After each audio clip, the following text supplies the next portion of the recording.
Checkin natin yung pang ilalim na bibilihin pong unit. Yan yung seller at yun po yung buyer po natin, yung dalawa. So ito guys, ngayon titignan na natin yung pang ilalim for finalize kung bibilhin ba o hindi.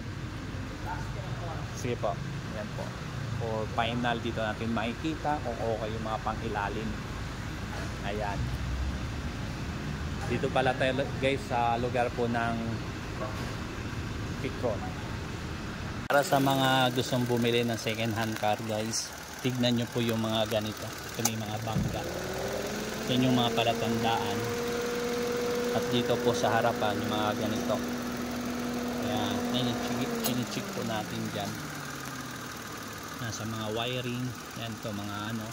Yan, mga accessories na lang po yung mga ganito. So titingnan natin kung nagalaw na po yung mga wiring. Ayan po. Titingnan natin kung may mga bangga siya. Kung nabuksan na ba yung makina. Ayan, titingnan natin kung mga wiring, kung may mga tusok na ano, na perdibli o karayong. Ayan mga palatandaan. Tulad po dito. So may mga tusok na po to. Ayan.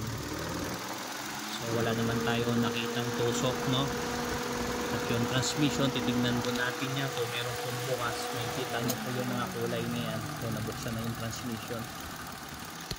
Siyempre itong transmission, aamuin natin yan. Amoy.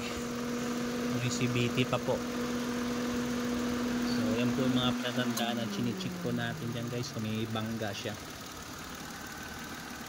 Ayan, titignan natin. Ayan. So okay naman.